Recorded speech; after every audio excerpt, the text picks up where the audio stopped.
Yeah. So with your catastrophizing, you have a lot of experience of things that have gone wrong, right?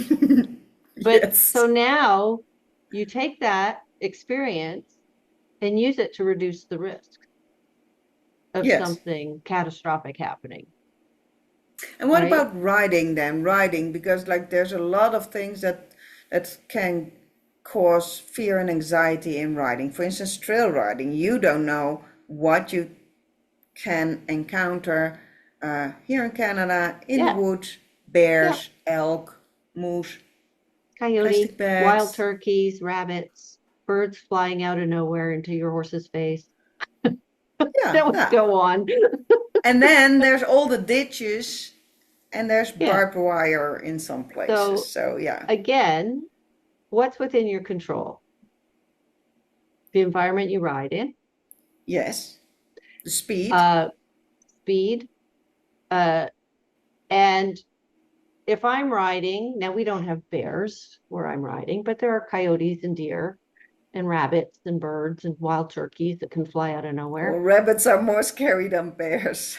Well, anything that appears suddenly, right, and fast. Exactly on the ground. So I talk, I hum, I sing, I make up a song.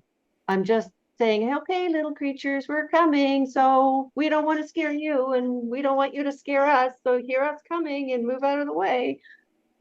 So that's me proactively going, there's a potential that that could happen. Yes, I'm going to minimize the risk by doing this. So I have a plan that reduces the risk rather than just going around and around in my head while I'm riding, going, oh my God, I hope nothing jumps out at me, or what's going to jump out at me? What's my horse going to do? Am I going to stay on? And that's how the catastrophizing goes and carries on in a spiral. But when you say, okay, yeah, there's a small risk. I'm willing to take that risk, and these are the things I can do to minimize that risk. Okay, I can live with that. Does that That make is sense? really helpful because the moment that because what you're saying to me is that you have a plan. Yeah, And I know from experience, once you have a plan, you can focus on something else. Because exactly. if you go down that rabbit hole of fight, flight, where the horses It just experience, keeps it just that's keeps going and going. it just keeps going, yeah.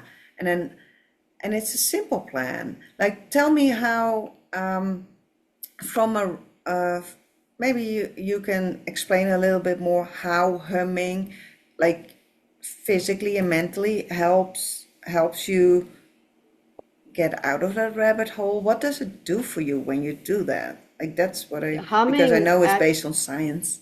It is, and humming actually um, affects you. Now my brain is just having a blank out on the correct word, but affects your parasympathetic nervous system.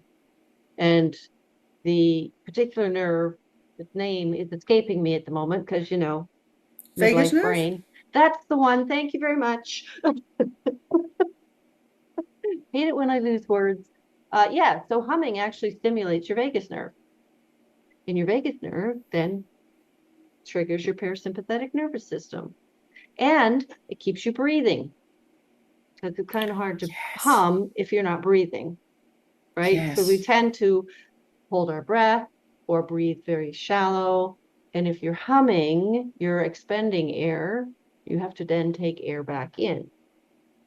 If you exhale, your body automatically wants to inhale. If you just inhale, you will hold your breath. So those things, singing, talking out loud, yeah, I just had to take a breath as I'm talking. Um, Physically work to keep you breathing. When you're breathing, especially in long, slow breaths, again, it calms your parasympathetic nervous system comes on board and calms things down. It slows your heart rate. So physically, those things happen. And I talk to my horse when I feel nervous, and I might say something affirmative like, "We're okay. We can handle this. We're doing fine." but it doesn't really matter what words I'm saying. I could be saying orange pumpkin, the act of talking in that calm voice. Science. That's the mind-body connection.